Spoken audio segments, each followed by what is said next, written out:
Goeienaand, al my mede-reisigers, reisgenote, mede-refugees, aspirant-refugees, non-refugees, Afrikaners, Engelse, minorities. Goeienaand almal. Hoop dit gaan goed met julle. Dis die 5de Januarie en die Here het ons alreeds deur amper die eerste week van die nuwe jaar gebring. Ek heet julle welkom by my kanaal. Dankie dat julle saam met my luister. Ons bou 'n gemeenskap, ons bid saam, ons luister saam. Vandag se woord waarmee ek rondloop, wat ek graag met julle wil deel, is chaos, chaos.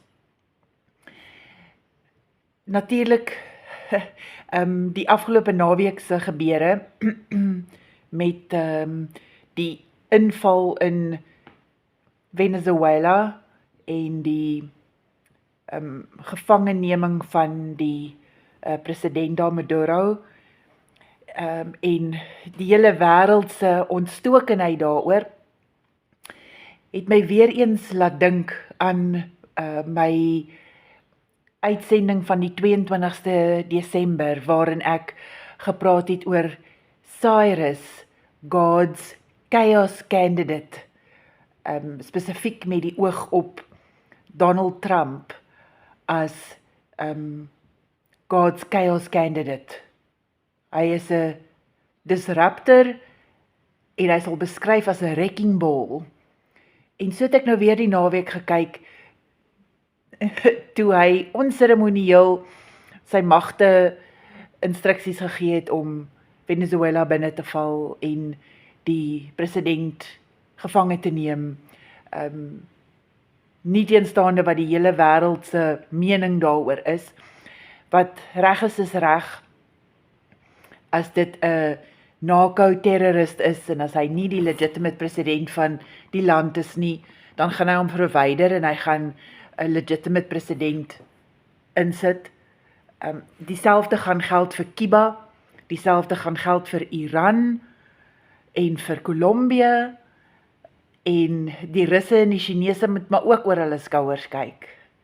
So, ek het die naweek gedink, dis omtrent chaoties.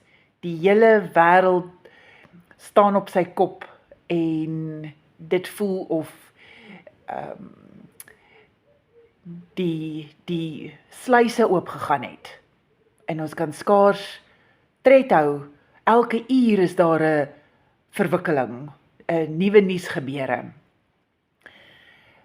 En te dink ek aan ons lewens ook, die chaotiese situasie waarin ons onsself bevind.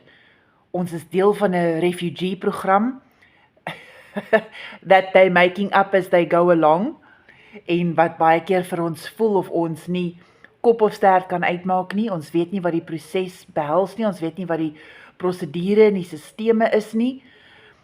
Dit maak ons paniekerig en angstig. En toe dink ek aan die woord chaos. Ons bevind onsself ook in 'n chaotiese situasie, omdat ons nie beheer daaroor het nie. Toe lees ek op X iemand se bio, wat sê, as jy te midde van chaos op jou gemak is, dan weet jy's binne die Here se wil.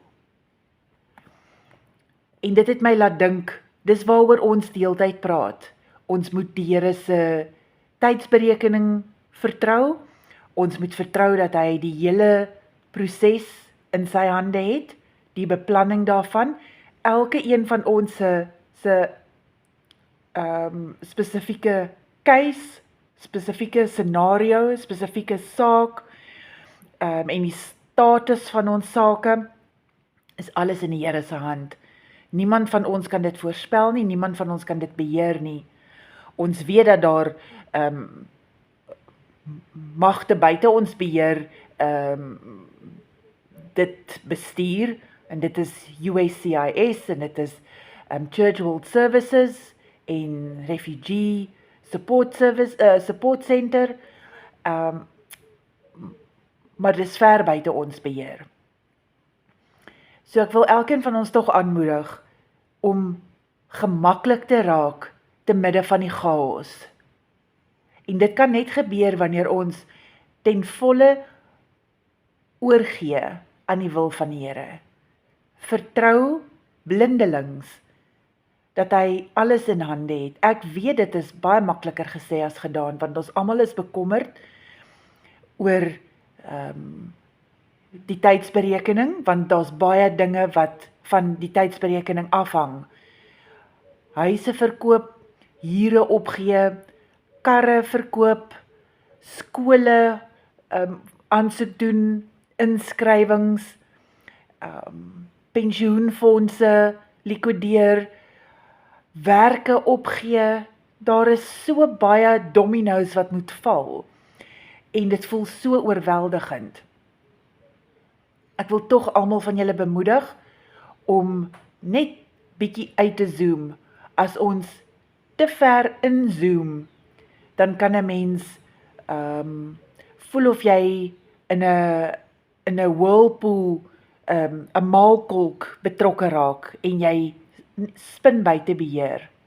So zoom uit, tree terug en laat toe dat die almagtige Here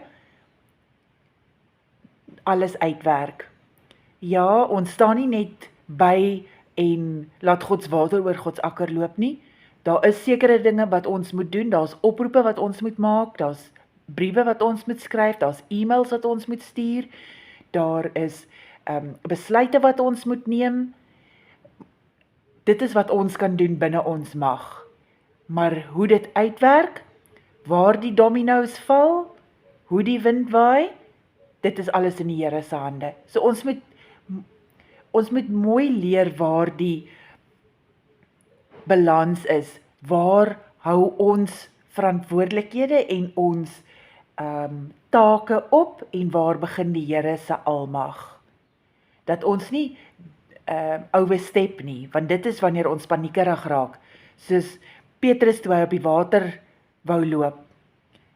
Hy het die eerste tree gegee en toe hy besef die groot wonderwerk waarin hy betrokke is en hy begin rondkyk, toe begin hy sink, want toe neem sy menslikheid oor.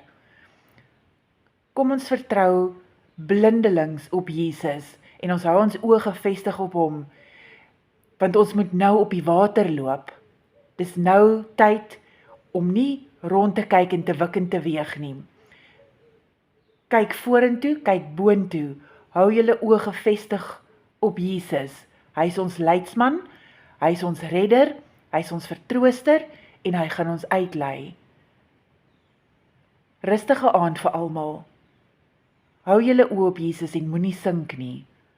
Al voel dit chaoties, ons is in die middel van 'n storm, kan ons rustig wees dat hy die meester van die storm is.